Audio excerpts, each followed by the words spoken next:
Ini kan sebagai permulaan. Aduh, udah di-record lagi.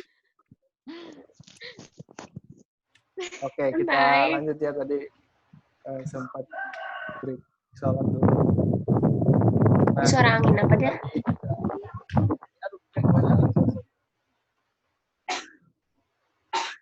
Kipas angin di samping gua. Ya, kita angin yang tadi apa namanya, pertanyaan yang tadi itu tentang kiat-kiat kita atau langkah-langkah untuk menanggulangi yang sudah anak muda yang sudah terjebak dalam apa namanya, dalam kesia-siaannya gitu, dalam aktivitas yang sia-sia gitu, menjadi pemuda yang taat gitu. Gimana kiat-kiatnya?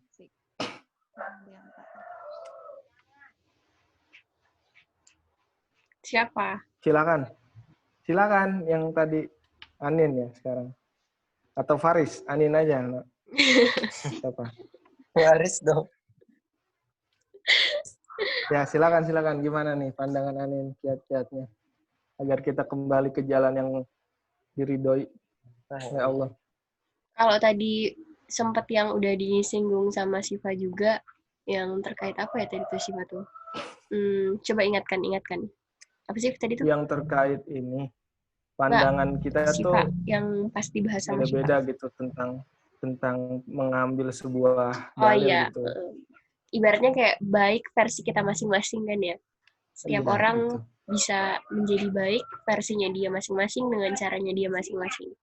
Kalau Anin sendiri sih, kalau emang kan tadi ya, Anin juga udah sempat singgung bahwa setiap orang itu punya nurani yang baik, sebenarnya setiap orang itu baik, setiap orang itu berjiwa malaikat. Hanya saja mungkin banyak godaan-godaan di sekitar kita yang bisa bikin kita mungkin jadi ya males, bikin kita jadi jahat, atau mungkin bikin kita jadi nggak produktif, jadi pengen rebahan mulu, apalagi keadaan kayak gini pengen rebahan mulu. Itu dari lingkungan sekitar kita.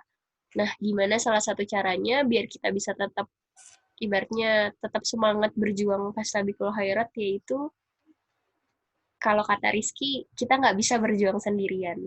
Emang bener, kita nggak bisa jadi orang paling bener sendirian. Kita pasti butuh temen. Anin butuh Syifa, Anin butuh Yasir, Anin butuh Rizky, butuh semua teman-teman yang lain, butuh energi-energi positif dari orang-orang sekitar yang bisa ngebangkitin semangat kita buat terus terus berada pada jalan yang benar. Namanya orang kan pasti nggak luput dari kesalahan. Makanya kita butuh pengingat. Kita butuh orang-orang yang ngasih inspirasi ke kita. Jujur kemarin ya kalau misalkan balik dari pengalaman, kadang kalau bukan karena ngelihat teman-teman di sekitar, pasti ada aja rasanya mager buat ikut sesuatu. Ada aja rasanya, males tapi ketika ngelihat teman-teman yang lain kayak menularkan positif vibes-nya mereka, kayak auranya tuh nular, aura kebaikannya mereka tuh nular ke kita. Makanya penting banget buat dapetin teman-teman yang emang sejalan, emang teman-teman yang mau sama-sama berjuang, dapetin teman-teman yang mau berada pada jalan yang sama gitu. Gimana cara dapetinnya? Emang gak gampang. Awalnya dari diri kita dulu. Kalau emang kita udah tahu hakikat kita itu tujuan hidupnya ngapain, kita mau berjuangnya ke arah mana, kayaknya itu kayak jadi otomatis aja gitu. Allah ngedekatin kita sama orang-orang yang baik. Kan sebenarnya waktu awal masuk UHAMK, awal masuk kuliah, nggak pernah nyangka juga ujung-ujungnya bisa dekat sama Siva, bisa dekat sama Yasir, sama Rizky, bisa dipersatukan di IMM. Kita nggak pernah tahu kan. Tapi ketika kita punya niat yang baik, di UHAMKA itu mau ibaratnya mau jadi nggak cuma jadi mahasiswa biasa, pasti bakal dipertemuin orang-orang hebat, pasti bakal dipersatuin sama orang-orang yang ya kalian tuh yang ngasih semangat, kalian yang nge-support itu. Jadi kalau misalnya kita mau terus kita mau hidup dalam pegangan Al-Quran dan Sunnah kita, ya kita lihat teman-teman di sekitar kita, kita lihat siapa sahabat-sahabat kita, apakah mereka mampu mengingatkan kita dalam kebenaran, apakah mereka mampu mengajak kita dalam kebaikan.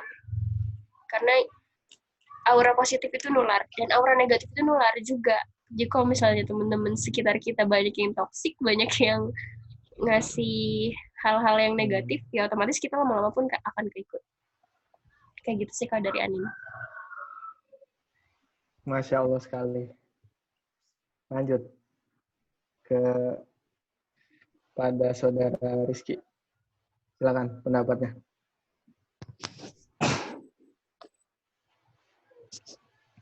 Silakan. Seorang analitik. Seorang analisis.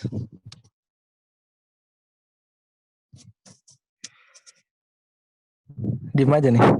Ki, hidupin dulu, Ki. Oh iya benar. Ki. Kayak tadi Google Meet dong.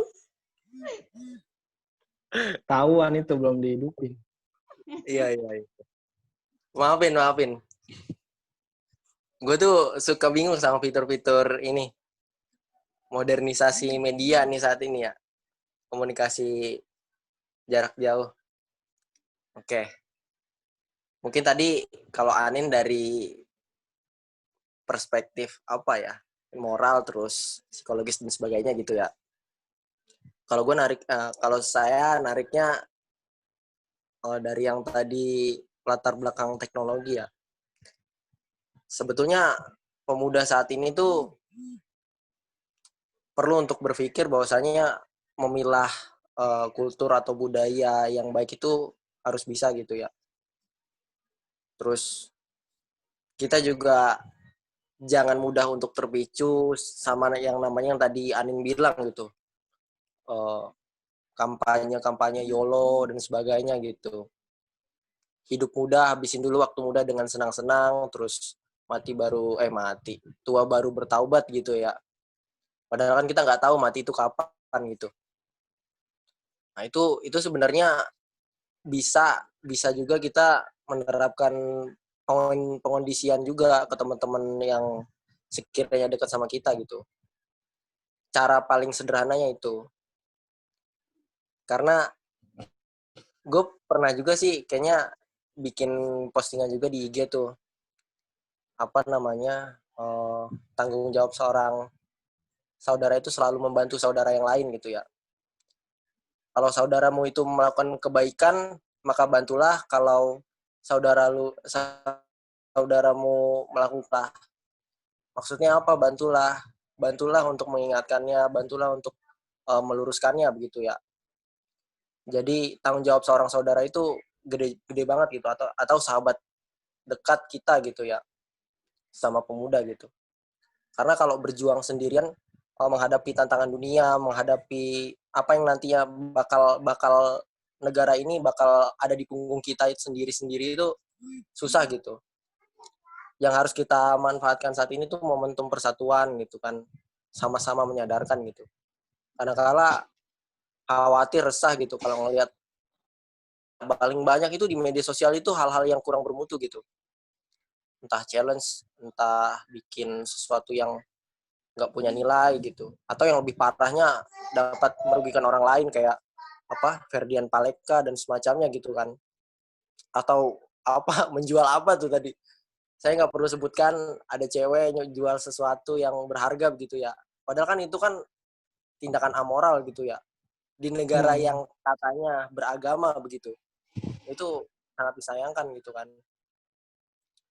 Yang kayak gitu tuh sebenarnya bisa jadi representatif. Ternyata milenial saat ini tuh lebih mengedepankan sisi kesenangan, humoris, ketimbang sisi kemanusiaan atau gimana kita bisa bersaing sama anak muda di luar sana gitu yang pemikirannya udah lebih maju dari kita ya.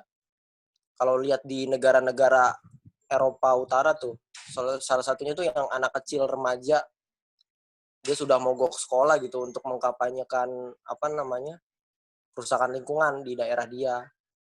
Itu kan udah visioner banget gitu pandangannya, pemikirannya gitu. Tapi kalau kita compare sama yang ada di negara kita tuh jauh banget gitu. Emang faktornya banyak, salah satunya pendidikan gitu. Tapi kita juga salah satu dari faktor itu gitu. Kita yang ada di dekat teman-teman kita, keluarga kita, bantulah mendidik sejak dini begitu, atau mendidik saudara kita, atau membantu meluruskan kalau misalkan mereka ada dalam pengaruh-pengaruh hedonisme ya, hedonisme dan sebagainya gitu. Sebenarnya yang kita perlukan itu, yang paling dasar itu tujuan hidup sih kalau menurut saya. Itu yang selalu saya tekankan sama teman-teman kemarin kalau ngomong tuh, kok si Rizky ngomongnya tujuan hidup mulu. Karena orang tanpa tujuan hidup itu, ya dia hidup semaunya aja gitu. Hidup ya seperti air mengalir, tidak punya target-target sasaran hidup. Dia nggak punya komitmen untuk melakukan apa yang menurut ia benar gitu. Menurut pandangan ia benar. Ya dia hanya ngelakuin sesuatu yang bisa membuat dia bahagia gitu. Padahal kan dia nggak mempertimbangkan jangka pendek sama jangka panjangnya. Itu yang kurang dari pemuda saat ini tuh itu aja sih. Kadang kan makin lama tuh makin berkurang orang yang masuk ke organisasi kemahasiswaan. Semakin berkurang orang yang mau beradu argumen, debat, terus menanggapi isu-isu gitu. Pemuda-pemuda saat ini. Ada juga yang bisa menanggapi isu-isu tapi dia itu nggak secara rasional, nggak secara objektif. Artinya dia beradu argumen sama orang lain tapi dia menutup telinga gitu. Ada juga yang kayak gitu. Ya masih kurang lah kalau misalkan kita mau compare sama yang lain-lain gitu. Dari segi intelektual juga kurang. Kalau kita mau compare moralitas juga kurang banget gitu dibanding sama pemuda-pemuda di zaman Rasul gitu. Keluar dari zona nyaman juga apalagi. Pemuda mana yang mau keluar dari zona nyaman gitu. Kalau kita lihat zaman Rasul itu luar biasa gitu kan. Penderitaan Rasul, diboikot, sampai nggak bisa makan dan semacamnya gitu. Terus terpaksa untuk hijrah ke negara yang dia nggak tahu gitu gimana kultur sama budayanya karena terusir dari lingkungan sekitar yang zolim gitu ya. Saat itu dari Mekah kan pada hijrah semua. Iya. Nah, cobalah kita compare. Rata-rata pemuda itu lebih kayak apa ya? Mencirikan enakan gue jadi bad boy, bad girl gitu. Keren dilihatnya orang-orang. Daripada gue nanti bakal dianggap asosial gitu ya, anak ansos ya, antisosial gitu kan ya. Kudet, terus kurang pergaulan. Nah, sekarang kan gimana ya? Ya untuk bisa kayak gitu, untuk bisa keluar dari zona nyaman dia. Yang terpenting sih dimulai dari hal yang sederhana, kita harus bisa mengingatkan orang-orang yang kita kenal dulu aja. Kadang yang paling sulit juga kalau mau meluruskan atau memberi saran ke sahabat kita tuh kan ada rasa tersinggung atau enggak gitu dari diri kita kan. Mulai dilawan itu karena harus numbuhin juga rasa tanggung jawab gitu. Saudara kita juga tanggung jawab kita gitu untuk meluruskan atau membantu dia ke jalan yang benar gitu. Itu aja sih. Sepenuhnya kalau diri sendiri itu ya lakukan pengondisian gitu. Kalau kiranya memang lingkungannya kurang baik, kurang tepat, ya lebih baik menghindar gitu. Kan ikut kajian juga sebenarnya pengondisian tahu. Artinya kan kita harus jadi apa, kita mau seperti apa kan dibentuk oleh lingkungan. Nah lingkungan itu kita juga yang memilih gitu. Jadi nggak bisa sepenuhnya menyalahkan lingkungan gitu kan. Udah sih mungkin itu dari saya. Masya Allah sekali pendapat dari saudara kita, sang ahli analisis. Oke, langsung gue ya berarti ya pendapat gue nih apa? Langsung ke pertanyaan aja. Langsung, Yasir. Pendapatnya dong. Keluarkan Sir. Ya Allah. Iya. Gua mencoba mengeluarkan pendapat walaupun kurang terlalu bisa menyampaikannya secara baik. Yang pertama kalau kiat-kiatnya itu yang tadi Rizky bilang ya, kita harus menemukan tujuan hidup kita yang benar lah gitu, sesuai ya agama kita gitu. Tujuan kita kan kalau dalam Islam untuk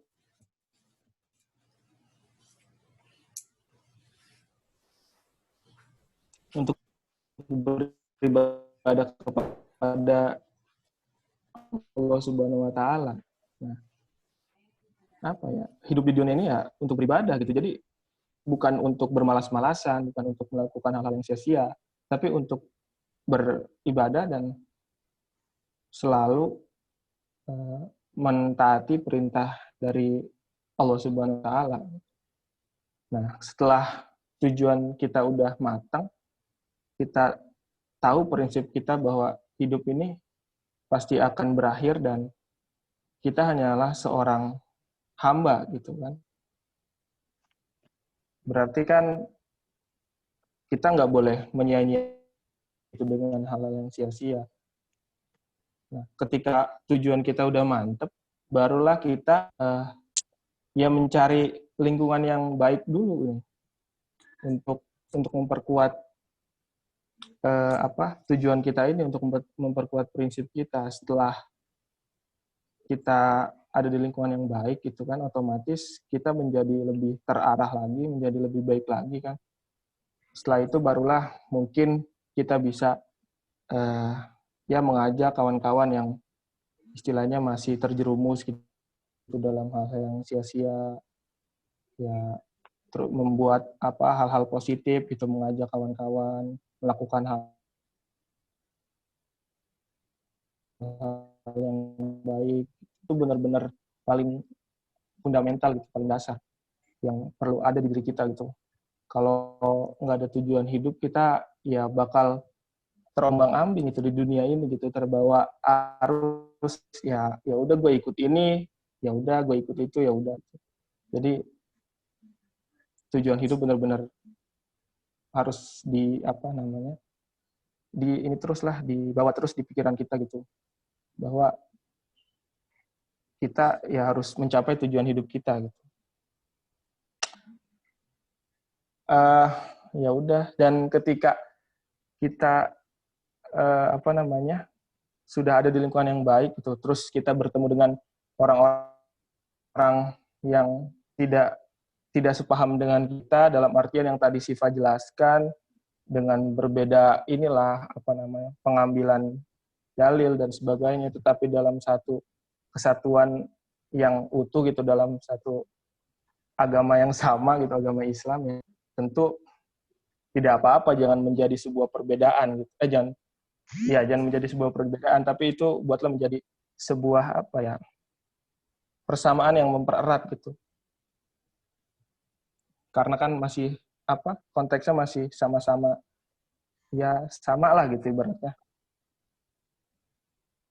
Ya jadi pertama itu tujuan hidup, lalu cari lingkungan yang memotivasi kita atau mengajak kita berbuat lebih baik gitu kan.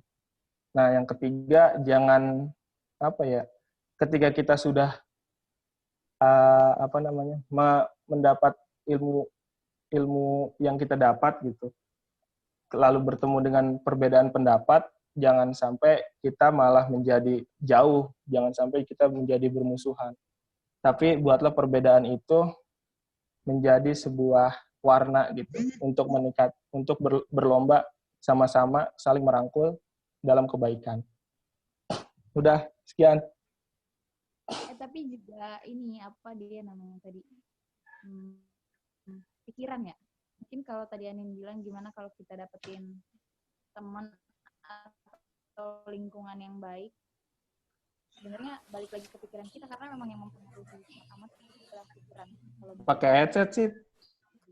Kecil banget suaranya kecil banget. Banget. Ya nggak sih? Teman-teman dengar gimana? Iya. Ya kecil. Ternyata kecil. Yang ini nggak bisa sampai 40 menit lebih, jadi kita waktunya 10 menit lagi. Oh iya. Lama juga ya? Ya nanti lanjut lagi aja kali. Oke. Gimana sih?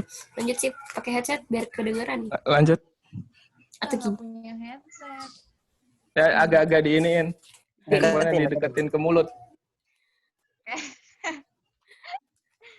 Enggak tadi nambahin doang sedikit. Kalau tadi Iya, bagus. buat dapetin lingkungan atau teman yang baik, Itu emang pada dasarnya balik lagi ke pikiran kita gitu. Karena memang pikiran tuh punya kekuatan yang melebihi potensial dalam diri kita gitu.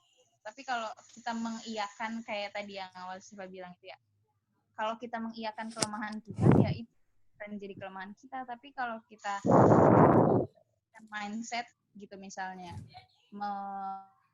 atau melawan kita itu buat jadi enggak gue bisa kok bisa ngelakuin itu gitu. Atau misalnya ada orang yang ya apa kalau kita dikasih pilihan ketemu sama orang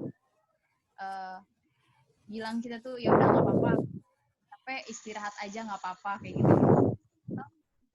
Milih teman yang apaan lu baru ngelakuin sedikit lu udah bilang capek lu gitu-gitu. Jadi lebih milih teman yang memaksa kita untuk ayo terus gerak nggak usah berhenti atau ya udah nggak apa-apa lu udah gitu-gitu. Jadi kayak justru malah bikin kita merasa puas kan dengan apa yang udah kita capai gitu. Balik lagi kepikiran sih sebenarnya mindset. Iya benar-benar. Makanya lagu IMM kan ayo. Ayo. Gerak. Ya ayo gerak ya. Ya gerak. Oke. Udah ya berarti ya ada 2 pertanyaan yang sudah terjawab dari kalian semua gitu. Yang pertama tadi kan faktor kenapa pemuda sekarang kualitas religiusnya menurun, terus gimana kiat-kiatnya udah terjawab semua gitu kan dari berbagai pendapat teman-teman. Terus apalagi nih yang mungkin bisa digali? Closing statement mungkin. Belum Kira-kira 10 menit terakhir nih kan. dari Anin kali. Silakan. Closing statement-nya pemuda, kalau kita mau jadi pemuda yang ahli surga, berarti kita harus pertama tahu tujuan hidup tuh kan ya. Tujuan hidup kita jelas surganya Allah. Kalau tujuan hidup kita udah jelas surganya Allah, pasti kita bakal dipertemukan orang-orang yang baik juga. Kita bakal dipertemukan sama lingkungan-lingkungan yang baik juga. Dan itu semua nggak terlepas dari usaha kita. Karena Allah juga udah nge-mention kita dalam Al-Quran kan, kalau semua itu tergantung sama usaha kita, yang di Quran surat Ar-Ra'd ya kalau nggak salah ya. Ya, semua balik ke usaha kita. Kalau kita mau jadi baik, ya kita harus usaha jadi baik. Kalau kita emang nggak mau jadi baik dengan usaha kita menjadi jahat, ya itu balik lagi ke pilihan manusia. Allah nggak pernah memaksa kita untuk berbuat baik. Allah nggak pernah maksa kita buat berbuat jahat. Itu semua ada pilihannya, ada di hati nurani kita, pilihannya ada di akal sehat kita. Itu sih mungkin dari Anin. Yuk, langsung saja kita sudahi berarti ya. Closing statement-nya dari Anin doang. Yang lainnya? Oh, mau dari yang lain. Silakan. Iya nih, masih ada 5 menit nih, masih ada 5 menit. Cipa, silakan. Cipa.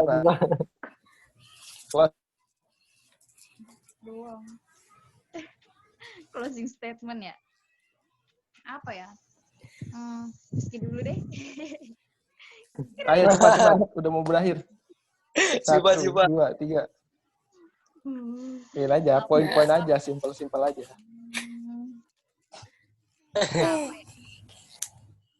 Pemuda masa kini kan ya, tadi kita judul diskusinya kan pemuda masa kini itu ya berarti